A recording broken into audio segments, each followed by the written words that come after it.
Radio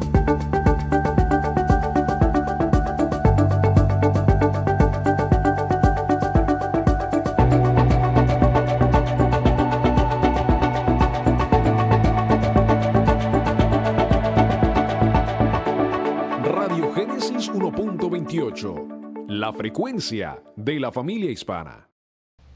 Muy buenos días, amigos, hermanos de Estudio Bíblico Devocional. Bienvenidos en esta mañana, en este nuevo comienzo. Su hermano pastor Roberto Alfaro les saluda y les doy una cordial bienvenida. Tema apasionante, sin lugar a dudas. El libro de Números en el capítulo 13, Bat Midbar capítulo 13. Una historia que realmente entre más leemos y leemos, te puede observar aquí mi texto bíblico. Ya no encuentro un lugar donde colocar más notas, revisión, concordancia, diccionario bíblico.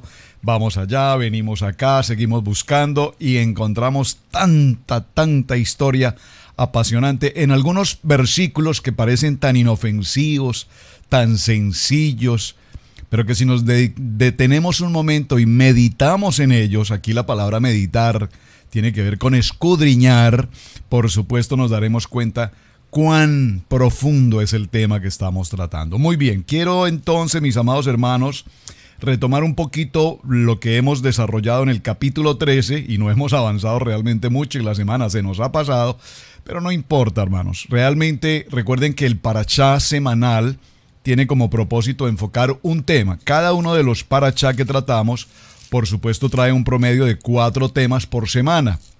Lo que usualmente hacemos con el estudio de parashá o la porción bíblica del estudio bíblico devocional es normalmente desarrollar uno de los 4 temas. Ideal pudiésemos mencionarlos todos. Pero recuerden que los parashá son un ciclo. Lo que no alcanzamos a ver este año, en el próximo año nos veremos. Este ya es nuestro segundo recorrido, es decir, que ya pasamos el primer ciclo viendo cada uno de los textos bíblicos de Torá, desde Génesis, Éxodo, Levítico, Números y Deuteronomio, complementando con todo el Brit Hadasha, el nuevo pacto, y nos damos cuenta cuando regresamos al segundo ciclo, cómo necesitamos aún profundizar.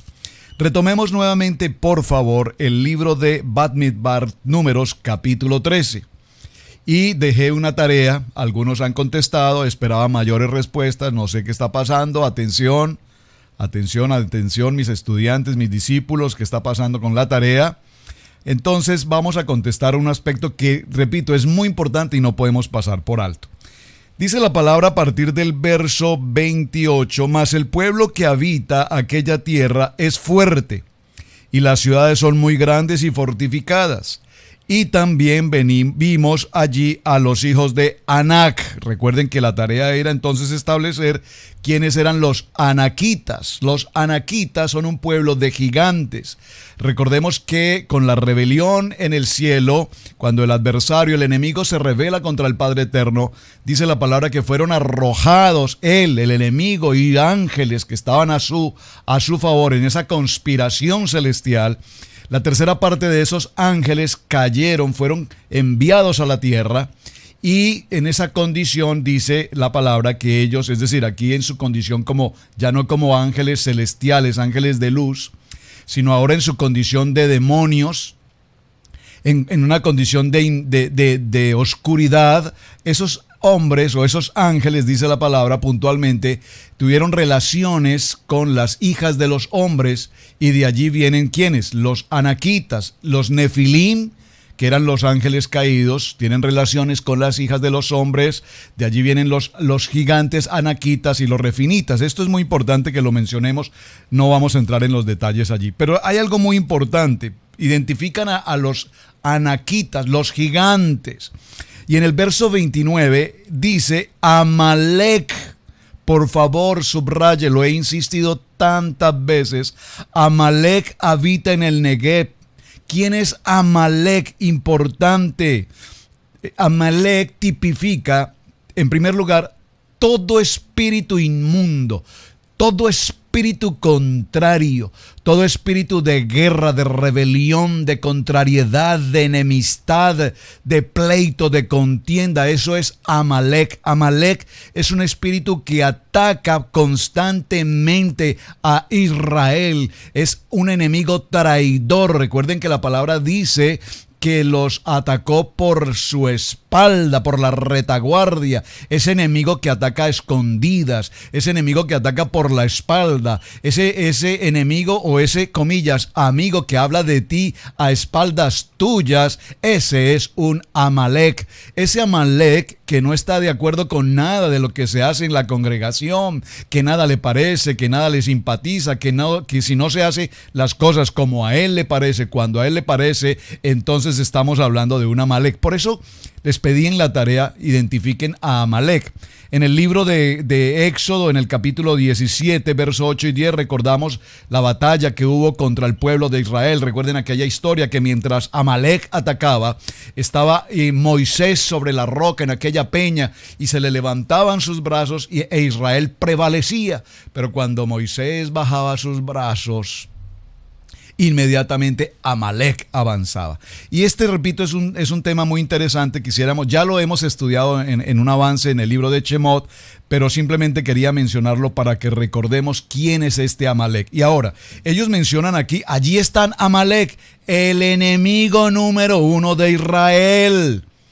¿Qué significa esto? Recuerden que la Lashon Hara, que tanto mencionamos, es decir cosas cuando hablamos mal, cuando nuestra boca se hable imprudentemente. Pastor, ¿cómo usted insiste con este tema? Sí, tengo que insistir con este tema. Todos los días lo haré por una respuesta muy simple. Porque si vamos a ver cuál fue el pecado del pueblo de Israel, me refiero a estos espías, vamos a ver que los 10 espías que presentaron un reporte adverso, contrario, pesimista, negativo, un reporte de pesimismo, básicamente, nos daremos cuenta que fue un reporte de la Lashon Hara. ¿Qué significa esto? ¿Partieron de una verdad? Por supuesto, partieron de una verdad. Evidentemente la tierra es buena, evidentemente allí fluye leche y miel, evidentemente es una tierra fortificada, evidentemente es una tierra fuerte, hay ciudades muy grandes y fortificadas y amuralladas, pero allí está Amalek, y ahí ese pero tiene una responsabilidad fundamental, porque evidentemente sí estaba su peor enemigo, que habita en el Negev. Pero también nos menciona el Eteo, el Jebuseo, el Amorreo que habitan en el monte. ¿Quiénes son estos? El Eteo, el Amorreo, el Jebuseo, ¿quiénes son? Muy importante que los definamos. ¿Por qué? Porque si definimos a estos nombres que estamos mencionando, Eteos, Jerseos, Amorreos, Cananeos, Fereceos, Heveos, Jebuseos, todos estos seos son muy importantes. Permítame mencionar unos 2. 7 tipos de enemigos, 7 cosas que están en contra y que a diario tenemos que luchar y que seguido, permanentemente acosan al pueblo de Israel, y que por supuesto hoy debemos establecer una guerra frontal contra ellos hasta que establezcamos la victoria. ¿Cuál es la victoria? El poder de la palabra. Dios sacó a su pueblo de una condición de esclavitud en el imperio más poderoso conocido hasta el momento, el imperio Egipto, frente a Faraón. Ahora, ¿quiénes son estos 7 particularmente que los exploradores se encuentran? Fíjense que aquí hay una circunstancia interesante, hay una diferencia entre espía y explorador. Los espías son, como su nombre lo indica o como lo podemos conocer, agentes secretos infiltrados en determinada nación, con una cultura, con un idioma, y su propósito es establecer las debilidades o las virtudes de otro tipo de nación con la que se pueda entrar en conflicto, en guerra. Pero el espía, cuando regresa de su misión o cuando presenta los reportes, siempre presentará reportes única y exclusivamente a su comandante, a su jefe, a quien lo envió a la misión. Cuando nosotros utilizamos aquí espías, entendemos que el propósito de un espía es ir para que al traer información podamos preparar una estrategia de guerra, una estrategia de defensa, una estrategia de ataque. Entonces veamos a estos 12 hombres como exploradores. ¿Por qué? Porque exploradores, ¿qué nos está significando aquí? Exploradores nos está significando que ellos fueron para establecer qué tipo de tierra era, si había árboles, si había fuentes de agua, cómo era su gente, cuáles eran sus costumbres, etc. Pero miren lo interesante. En el caso particular de los heteos, eran hombres dedicados a infundir miedo, a infundir temor, a hacer que se postrasen a causa de la angustia. Solo para mencionar este punto, los jerseos, una nación que no tiene un significado específico, pero que siempre estuvo presente en cuanto a todas las batallas de Israel. Se hizo pacto con ellos cuando el muro de Jerusalén estaba destruido, pero se cree que tenían altares de madera, imágenes que adoraban y que no permitían adorar al verdadero Dios Hashem. Por ello, tienen una gran relevancia en este tiempo. Eran hombres dedicados a todo tipo de culto pagano, de idolatría. Por favor, observen cómo los exploradores empezaron a identificar a cada uno de estos pueblos. Nosotros lo leemos de una manera muy rápida. Amalek habita en el Negev, el Eteo, el Jebuseo, el Amorreo habitan en el monte. Pero necesitamos pausar aquí, repito, y establecer quiénes son. Amorreo, este es el tipo de gente que quiere estar en preeminencia, ya sea por su belleza, ya sea por su nombre, por su apellido, por sus posiciones, etc. Y contra estos hay que luchar constantemente. Esos tipos de personajes que estamos mencionando y que el reporte de los exploradores nos muestran, nos están indicando ese tipo de gente que posiblemente en el siglo XXI también tenemos. Algunos amorreos que se consideran de mejor familia, de sangre azul, de mejor condición, de mejor nacionalidad, de mejor nivel intelectual, de mejor posición social. Cualquier parecido con la realidad, ¿verdad? Los cananeos, pues son una figura que representan carne, que siempre están vendiendo circunstancias, que siempre están traficando, que siempre quieren pactar y que hacen lo que sea por un precio más barato. Interesante, los cananeos. Quiere decir estrictamente mercaderes, el que hace transacciones, el que está siempre en conexiones con otras naciones y que día a día trata de hacer lo que sea hasta esclavizar completamente a su gente. Los fereceos, un país abierto, es literalmente de este nombre, abiertos. Es una figura de aquellos que están abiertos a todas las cosas y se dejan llevar por todas las corrientes sin adquirir firmeza en una verdadera doctrina en un solo lugar. ¡Wow! ¡Qué tremenda esta historia!, ¿verdad? Los fereceos, estos que tienen mente abierta, estos que no tienen problema con el mover del siglo XXI, donde estamos en medio de tantas adversidades respecto de los principios, de la moralidad. Entonces es que tú no eres de mente abierta, bueno, es que tú no eres un fereceo, eres muy religioso. Bueno, prefiero que me digas religioso y no que soy un hombre fereceo, de mente abierta, dispuesto a toda la pecaminosidad que el mundo nos ofrece. Los heveos, lugares pequeños, estrechos, acomodados. Es otra batalla que tenemos que librar. No acomodarnos nunca, no decir ya llegué, ya conseguí esto. Es decir, estos heveos eran los conformistas. Con lo que tenemos está bien, así nacimos, así nos criamos, así moriremos. Nada tenemos, nada nos llevamos. Ya no fuimos más, hasta ahí llegamos. Ya no la hice. Se escucha con mucha frecuencia esa frase por estas tierras. Ya no la hice, es decir, hasta aquí llegamos. ¿Para qué estudiar si el rapto viene pronto o la tribulación se acerca? ¿Para qué pagar deudas si ya no podemos hacer nada más? Los conformistas. Bueno, vamos a dejarlo aquí, los jebusitas, el último, mencionémoslos. Es la nación que ataca de una manera muy especial, quiere decir literalmente camino trillado, y nos habla de los montes, de veces en que estamos atados al pasado, pensando, sintiendo las mismas cosas, todo lo referenciamos con el pasado. En otro tiempo todo fue mejor, en otro tiempo las cosas eran más fáciles, en otros tiempos, y yo tenía esto, y yo era esto, y yo fui esto, y mi abuelo, y mi tatarabuelo, y mi bisabuelo eran multimillonarios, y tenían fincas y tierras, y eran gente próspera.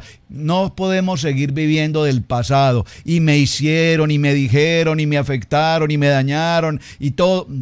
Estos son los jebuseos. Muy bien. Pues para mencionarlo así muy rápido, tuve que hacer la tarea para algunos que no lo hicieron. Y todavía la pueden hacer. Porque esto no es tanto por la tarea, sino es porque si usted escudriña y vemos el versículo 29, entenderemos con mayor capacidad por qué este pueblo, estos 10, trajeron un informe. Observen, no es que sea un informe negativo, adverso. Ellos realmente estaban presentando la realidad de lo que estaban pasando, de lo que había al frente, pero estaban pasando un informe que, aunque aparentemente es verídico, sin lugar a dudas, la intención de ellos, ¿cuál fue? Promover el temor, el pánico, el terror entre su pueblo. Entonces Caleb inmediatamente escucha a estos hombres hablando de una manera, de lo algo que era cierto, pero que de una manera totalmente terrorífica. Entonces Caleb inmediatamente hace un llamado a este pueblo, les ordena callar y les dice: nosotros podemos entrar a esa tierra porque nosotros somos realmente más que vencedores. ¿En quién? En Yeshua. No olvidemos de dónde Dios nos sacó. Interesante, ¿verdad? Vamos a seguir avanzando. Ayer terminamos en el verso 31. Mas los varones que subieron con él dijeron: no podremos subir contra aquel pueblo, es más fuerte que nosotros. Y por favor, subraye, le pido de manera especial. Posiblemente no podamos avanzar mucho más, pero si alcanzamos a este texto 32, verso 32, creo que hemos logrado algo grande. Y hablaron mal. Por favor, dígalo conmigo, hablaron mal. ¿Hablaron mal de quién? Hablaron mal entre los hijos de Israel de la tierra que habían reconocido, diciendo: la tierra por donde pasamos para poseerla es tierra que traga a sus moradores, y todo el pueblo que vimos en medio de ellos son hombres de gran estatura.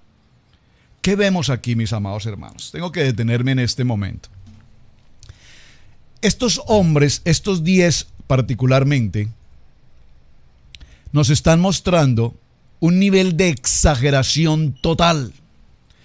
Pero el gravísimo pecado cometido por estos 10 hombres, por estos 10 exploradores, recordemos que estos 10 exploradores, los 12 obviamente, eran líderes, es decir, eran hombres de credibilidad, es decir, eran hombres de responsabilidad, de posición, de autoridad. Pero estos hombres, cuando presentan el reporte totalmente partiendo de una verdad, lo presentan de una manera totalmente exagerada, causando pánico y terror en el pueblo.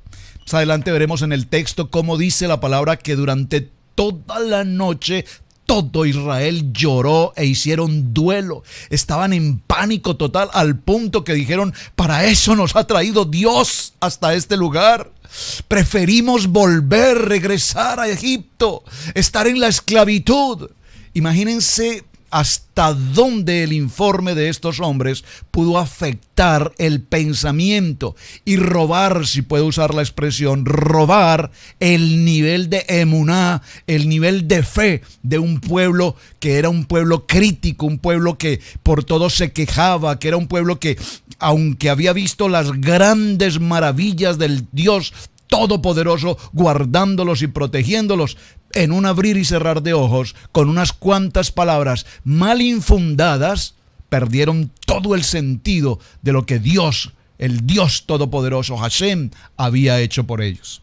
Aquí vemos entonces, mis amados hermanos, y lo subrayo por favor en sus Biblias, subráyelo. ¿Hablaron mal de qué? Hablaron mal de la tierra de Israel. Hablaron mal de la tierra a la cual ellos iban a pasar, que pasaron para reconocerla. Y entonces vemos cómo en esta porción se habló mal, leshon hará, ¿de quién? De la promesa que Dios les había dado de poseer una tierra que sería la tierra de bendición para ellos. También vimos allí gigantes, ya lo vimos, entremos al capítulo 14. Bueno, terminemos en el verso 33.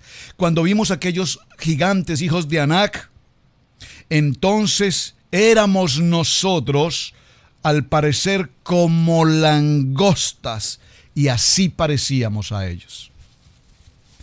¿Cuántas veces nosotros en algún momento de nuestra vida nos hemos sentido en esta misma posición de estos exploradores? tan pequeños, que nos sentimos tan poca cosa. Y el informe que ellos presentaron, transmitieron un mensaje de que el pueblo de Israel, aunque era un pueblo numeroso, eran tan pequeños y tan poca cosa como langostas frente a estos gigantes fortificados y poderosos. Lamentable situación. Entonces toda la congregación gritó y dio voces, y el pueblo lloró aquella noche. Toda la noche lloraron, porque no había duda que ahora en sus corazones se albergaba una situación de dolor, de miedo, de terror, de temor. Y se quejaron, atención, cuando estamos en una situación de duda, de miedo, de temor. Bendita duda. ¿Qué problema con esta duda? Se quejaron contra Moisés y contra Aarón. ¿Quiénes? Todos los hijos de Israel. Y les dijo toda la multitud: ojalá muramos en la tierra de Egipto o en este desierto, ojalá muramos. Por favor, el verso 2 del capítulo 14, subráyelo. Debo ir con detenimiento, permítame parafrasear un poco esta historia. El pueblo de Israel, todo, dice la palabra, entró quejambroso, con lloriqueo, con temor, con miedo, y se levantan contra los líderes, contra Moisés y contra Aarón, y empiezan a hacer proclamaciones emocionales, sentimentales, de dolor. Ojalá muramos en esta tierra. Y quiero resaltarlo porque si vamos un poco más adelante, veremos cómo precisamente este ojalá muramos, la voz subió al Padre y el Padre escuchó.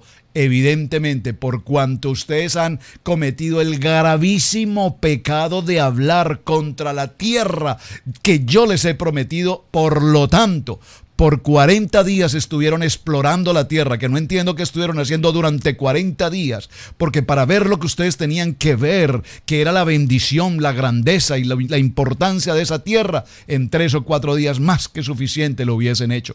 ¿Qué pasó durante 40 días?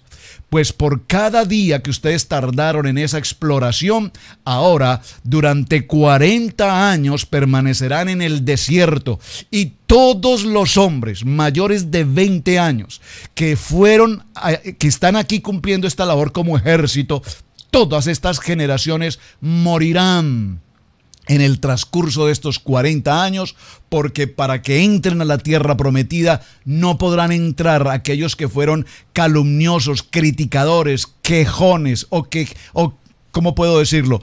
Que se quejaron de la bendición que el Padre tenía para ellos. Esto es muy interesante porque no solamente el pueblo de Israel ahora se hace un juicio, y la circunstancia es que van a pasar 40 años hasta que todos los hombres mayores de 20 años hasta este tiempo van a morir. Es decir, los menores de 20 años van a vivir para pasar a la tierra prometida. Pero es interesante notar que en el estudio, si usted lee detenidamente los textos, va a notar que habla de que todos los hombres, no las mujeres.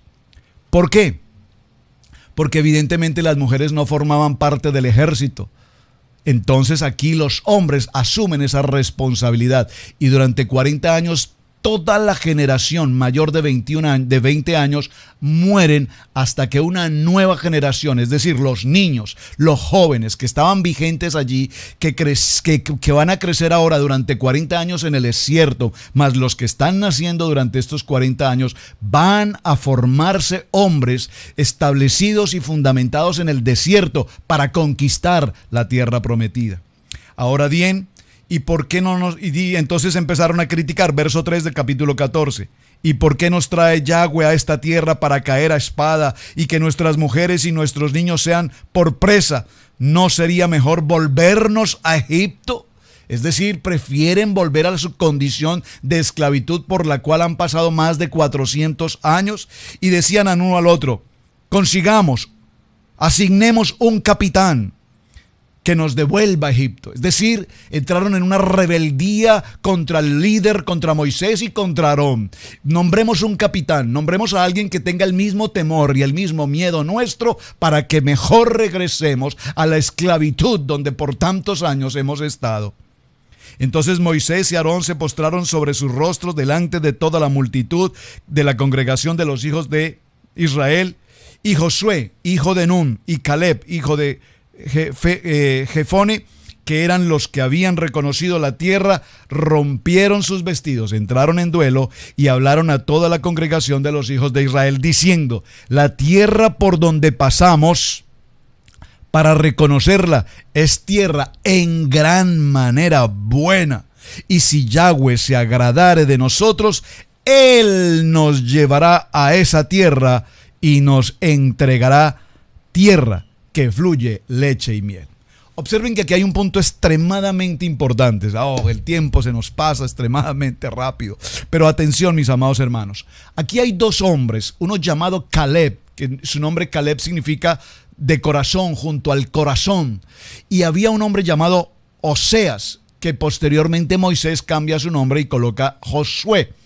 Josué, y este nombre tiene que ver con salvación, es decir, aquí vemos ya una tipología de lo que será el Mesías. Pero atención, porque es importante esto, porque observen que en el capítulo 14, en el verso 7, cuando estos hombres hablan al pueblo de Israel, ellos entregan un reporte diciendo: es una tierra en gran manera buena, en todo el sentido, económicamente, la tierra, el clima, su gente, lo que hay, las ciudades, todo es bueno en gran manera. Si bien es cierto que allí hay algunos de nuestros enemigos, como por ejemplo Amalek, ¿cuál es el problema? ¿Cuál es el problema? Si nosotros tenemos a nuestro Dios Padre Todopoderoso, que hasta esta tierra nos ha acompañado, hemos visto su gloria, hemos visto su misericordia, hemos visto su bondad, hemos visto cuánto Él nos ama, y sé, absolutamente sé, que si es su voluntad, Él nos entregará esa tierra donde fluye leche y miel. Me apasiona poderosamente esta parte, porque cuando nosotros tenemos una convicción, atención, una convicción de fe, una convicción de emuná. Una pregunta interesante y sencilla que se me ocurre en este momento: ¿sería suficiente para el pueblo de Israel? ¿Sería suficiente para el pueblo de Israel tener fe? ¿Será suficiente para ti tener fe? Usted seguramente, amado hermano, ha escuchado esta frase: todo está en ti, todo está en tu mente. Tú puedes ser quien quieres ser. Pues mis amados hermanos, permítanme decirles que eso no es suficiente. Si bien es cierto que nosotros, cuando tenemos fe y tenemos una convicción y tenemos una misión y tenemos un estándar de vida, podemos alcanzar grandes logros. Sí, es verdad, por supuesto. Todo está en ti, tu manera de pensar. Yo siempre lo comparto con tanta frecuencia. Cambia tu manera de pensar para que cambie tu manera de vivir. Si tienes una vida de pensamiento de ruina, de enfermedad, de pobreza y de miseria, eso serás. Hasta ahí estamos de acuerdo. Si tienes un pensamiento de una persona dinámica, una persona de próspera, una persona empresarial, una persona proyectada, una persona de salud, una persona de familia, una persona de comodidad, pues lograrás hacerlo. Pero hay un requisito. Una cosa es tener esa mentalidad buena y otra cosa es obedecer la palabra de Dios. Es decir, no es suficiente con que tú creas que lo puedes hacer, porque precisamente el pueblo de Israel aquí está tratando de hacer sus cosas a su manera, en su propia fuerza. Por favor, permítame compartir todo esto que tengo en mi corazón. Recuerden que el parachá que estamos viendo, Shelah Leja, indica, Shelah Leja, ¿qué indica? Hazlo como te parece, según tú. Le dijo Dios a Moisés. Yahweh recibe una palabra, le entrega una palabra a Moisés y le dice: haz como tú quieras. ¿Quieres enviar los exploradores? Ok, hazlo tú. Como te parece, hazlo tú. Pero atención, yo ya les hice una promesa. Yo ya les prometí una tierra donde fluye leche y miel. ¿Necesitas exploradores? Hazlo tú. Pero atente a las consecuencias. Me pregunto entonces, si Dios Todopoderoso, que todo lo sabe, que todo lo ve, que en todo lugar está, sabía que este pueblo iba a incurrir en todos estos errores y posteriormente se iban a quejar y tal vez iban a anhelar regresar a esclavitud, ¿por qué Dios permitió todo esto? Interesante pregunta, interesante respuesta. Hazlo tú, Moisés. Yo no quiero interferir en tus decisiones. Si te parece bien, hazlo. Es decir, el Señor le dijo: no te voy a contradecir, hazlo. pero te atienes a las consecuencias. Preste mucha atención. ¿Por qué? Porque aquí hay algo interesante que yo menciono con alguna frecuencia tal vez, y es el libre albedrío. Es decir, el Señor le dice a Moisés, ok, tú tienes libre albedrío, Moisés. Si tú quieres enviar a esos hombres, hazlos. Ya en Deuteronomio 1 vimos por qué razón, porque el pueblo había pedido enviar estos exploradores. Interesante, pero ahora ¿a qué llegamos en esta conclusión? Llegamos a la conclusión que una cosa es creer, pero otra cosa es obedecer. Y para que nosotros alcancemos y logremos nuestras metas, nuestros proyectos y nuestros propósitos, no es suficiente con creer, es necesario obedecer. Y si obedecemos a los planes y a los propósitos de Dios según Él lo ha establecido, aquí vemos que ellos no aceptaron el ir a poseer la tierra, sino que primero enviaron exploradores a explorar el terreno, cuando ya la promesa que Dios había dado estaba cumplida. Por lo tanto, dicen estos hombres, Josué y Caleb, por lo tanto, no seáis rebeldes contra Yahweh, ni temáis al pueblo de esta tierra, porque nosotros los comeremos como pan. Los comeremos como pan. ¿Usted ha escuchado esa expresión? Pan comido. Josué aquí lo que está diciendo, esto es pan comido. Su amparo se ha apartado de ellos y con nosotros está Yahweh, el poderoso de Israel, el Dios de los ejércitos. Por lo tanto, no temáis. Interesante, ¿verdad? Muy interesante. Seguimos. Entonces toda la multitud habló de apedrearlos. ¿A quién? A Moisés, perdón. ¿A quién iban a apedrear? A Josué y a Caleb. Para la gloria de Yahweh, pero la gloria de Yahweh se mostró en el tabernáculo de reunión a todos los hijos de Israel. Y Yahweh dijo a Moisés, ¿hasta cuándo me ha de irritar este pueblo? ¿Hasta cuándo no me creerán? Con todas las señales que he hecho en medio de ellos, ¿hasta cuándo van a dudar de mí? ¿Dudan de Dios? ¿Dónde estaba su fe? Ellos que veían los milagros, ellos que veían lo que a diario sucedía en medio de ese desierto, el poder de Dios con ellos. Y ahora el Señor pregunta, ¿hasta cuándo este pueblo seguirá sin creerme? Oh, atención, ¿hasta cuándo? ¿Hasta cuándo no creerán en mí? Y atención, vamos a cerrar en este punto, el verso 12. Yo los heriré de mortandad y los destruiré, y a ti, Moisés, te pondré sobre gente más grande y sobre gente más fuerte que ellos. Es decir, aquí el Señor determina por segunda vez en la historia. Recuerden que la primera vez se sucedió frente al becerro de oro. Ahora por segunda vez a estos espías y a estos reportes y hablar mal de la tierra prometida, el Señor ha determinado, yo los heriré con mortandad y los destruiré. A ti, Moisés, no te preocupes, Moisés, yo te cuidaré y te pondré sobre gente que tenga una mayor capacidad de fe, gente que tenga una convicción de emuná. Pero Moisés respondió a Yahweh, lo oirán luego los egipcios, porque en medio de ellos sacaste al pueblo con tu poder. ¿Qué dirán? Y empieza Moisés a confrontar con Dios. Señor, ¿qué van a decir? Que tú nos sacaste de esclavitud, nos trajiste al desierto, no lograste superar esta situación y ahora regresamos como que perdimos esa guerra, como que el Dios que nosotros tenemos no era lo suficiente. Y lo dirán a los habitantes de esta tierra, los cuales han oído que tú, oh Jehová, estás en medio de este pueblo. Que cara a cara aparecerás tú, oh Jehová, y que tu nube está sobre ellos y que en los días ibas delante de ellos en columnas de nube y de noche en columna de fuego. Y que has hecho morir a este pueblo como a un solo hombre, y las gentes que hubieren oído tu familia hablarán diciendo, etcétera. Vamos a dejarlo en este punto, mis amados hermanos. Mañana vamos a cerrar nuestro parachá. Vamos en Libro de Números, capítulo 14. Termine la lectura, por favor, a partir del verso 16, y vamos a llegar hasta el capítulo 20, cerrando el tema de ¿qué pasó con la situación, el momento en el que Dios determina destruir al pueblo de Israel? Y sin embargo, Moisés interviene, habla con Dios, considera la situación, si puedo usarlo entre comillas, hace un reclamo a Dios y le dice, por favor, entra en razón, Dios. Esto no sería lo correcto, esto no es lo que tenemos que hacer. Muy importante. Por lo tanto, allí vemos la misericordia de Dios y lo veremos en el día de mañana. Por favor, vaya al Salmo 103, verso 8. Lea a partir del verso 8, porque allí encontraremos precisamente los 13 atributos de misericordia de Dios. Tarea para mañana. ¿Cuáles son esos 13 atributos de la misericordia de Dios? Respuesta, libro de los Salmos, capítulo 103, verso 8. Envíemelos, por favor. Muchísimas gracias por acompañarnos.